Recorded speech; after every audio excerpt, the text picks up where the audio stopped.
I'm Oliver Payton. This is Eating Art. The series takes food from the artist's palate to the plate. As a restaurateur and art collector, in this series, I'm combining my two great passions. My fascination for food. That is beyond fantastic. And my addiction to art. The beauty of this painting, the intensity of it, it's a masterpiece. For centuries, only paintings gave us a taste of what and how we used to eat. Everybody is off their heads here. So in this series, I'm travelling across Europe and North America on a journey to discover the history and the stories behind food on canvas. It's just amazing. Veronese must have been the punk of his time. Visiting the homes of the world's most prolific food artists and discovering how food was eaten at the time. There's a far more intense flavour than I was expecting.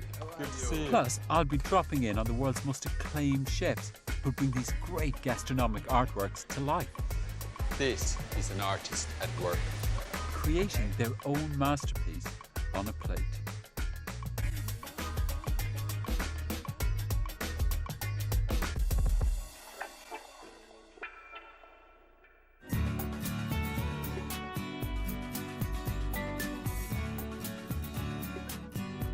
Fruit is about colours, it's about shapes, textures. It pushes artists' techniques, but it also tells a story, the story of trade and discovery, and the story of life and death. Painting fruit isn't just about still life. Artists often use fruit in larger pictures, giving them huge significance.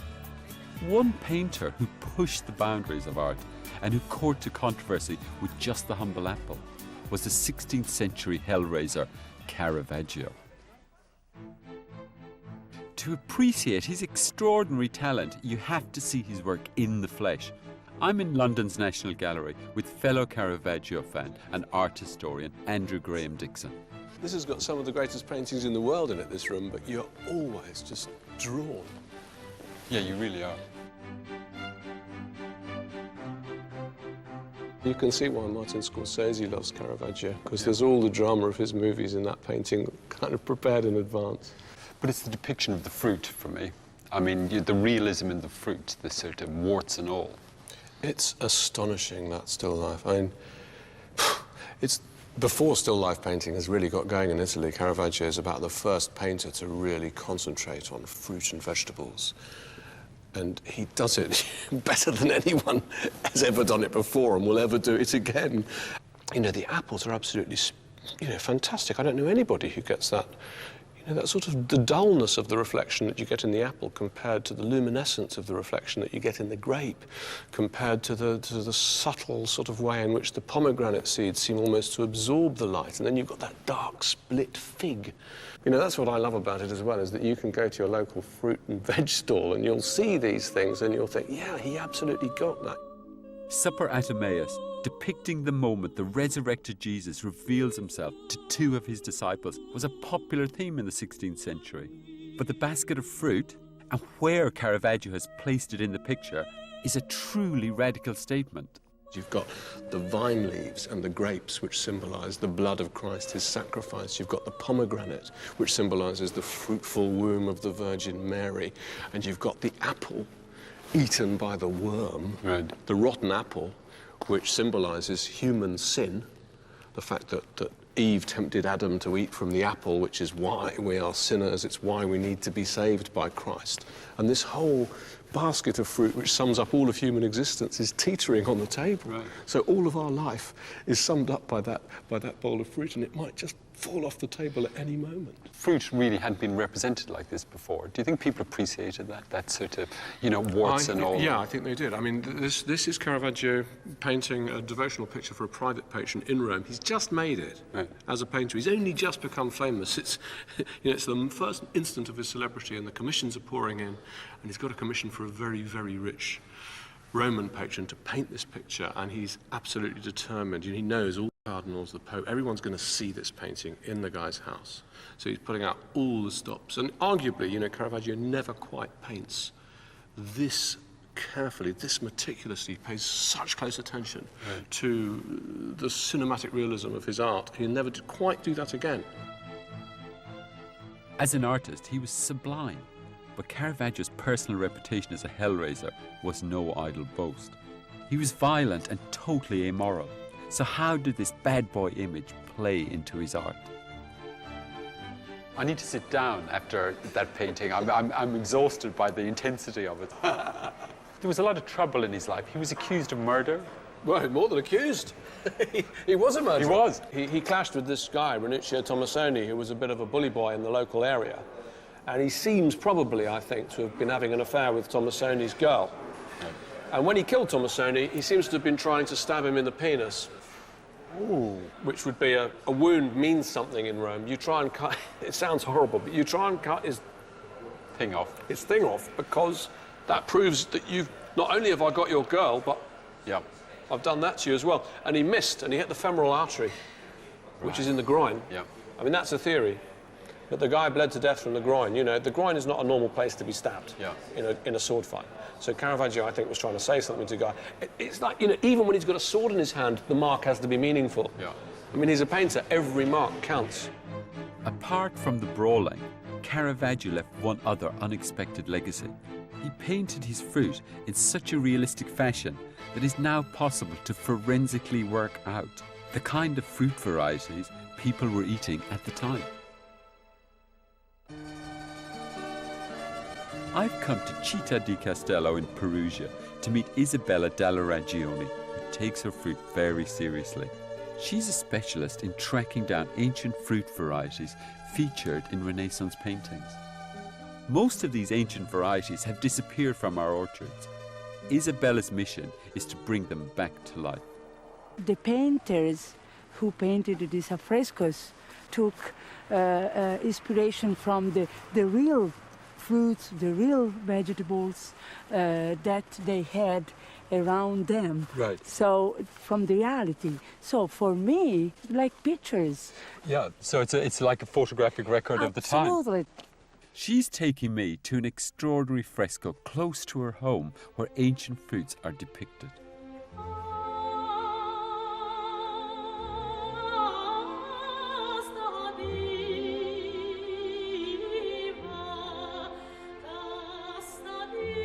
This pergola is specialized in grape varieties. Sure. Tell me, how many varieties of grapes are there? More or less 20 varieties. Wow. I really understand why you love it so much. I really do. I can really see how important it is, and you know, it's great. It's amazing. Back at her farm, I can see the fruits of her labour. These are hitherto extinct varieties that Isabella has lovingly regenerated. My father planted this vineyard with many old varieties, like Grecchetto, like Moscatello, and Uva delle Vecchie and Parlano. All the varieties of grapes are planted here. And some of them we can use for the kitchen.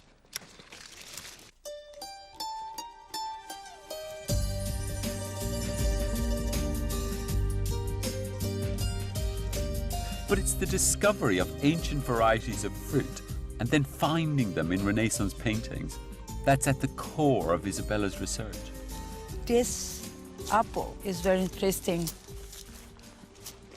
I found this very strange apple in the pear shape. It's a pear shape. You can find the same apple in one painting of Pinturicchio.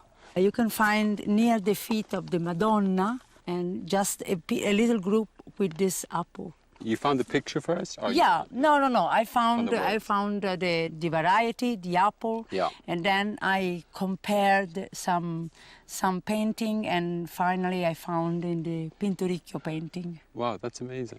The intensity of the quality of the painting must have been, you know, it was extremely fine for you to be able to identify an apple variety from a painting really in the 1800s. The painters like Pinturicchio or Cristofano Gherardi or Crivelli were so fine painters that they really painted in the realistic way.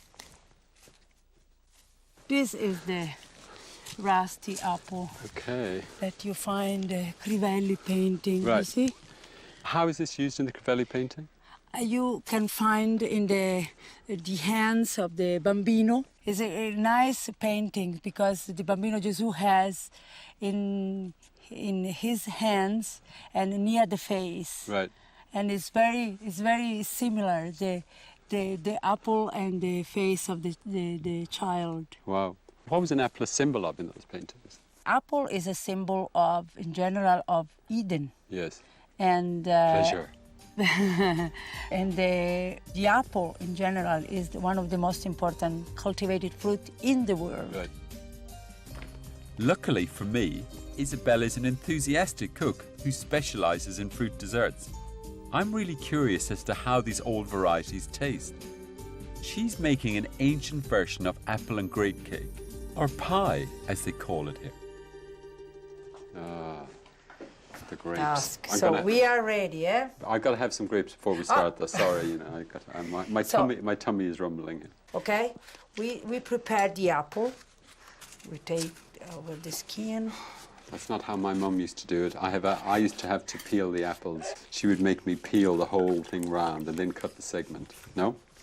No, I have another technique. Yeah, you have yours. I think yours is better. You know, one's Italian, one's Irish, right?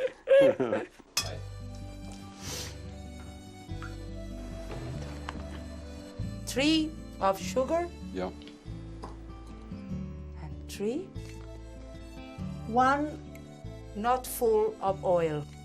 And then we mixed. Right? Okay? I think that it's enough. Vabbè. Ecco qua.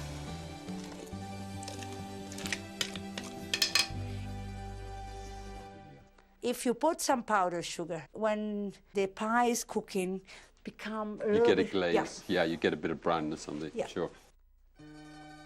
Our pie would be baked as it may have been in Caravaggio's day, in a wood-burning stove. Voila! Aha!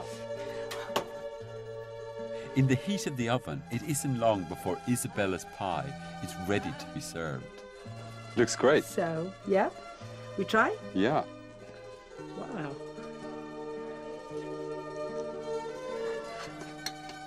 Now it's too hot, I think. It is hot. Yeah. If you wait, that become colder. Why would I want to wait? It's delicious. It's a little piece of history. Thank you very much. It's been a real pleasure. Thank you. Thank you. But painting fruit so realistically you could almost eat it off the canvas wasn't the driving force for one great artist centuries later. The Côte d'Azur in the south of France was a magnet for many artists in the 19th century who loved its fantastic light and colour. But there was one painter who discovered something else here. Henri Matisse grew up in the flat, grey countryside of northern France. When he arrived in the Côte d'Azur in 1917, he must have been astounded by the explosion of colour. In particular, he was captivated by the rich, succulent allure of oranges.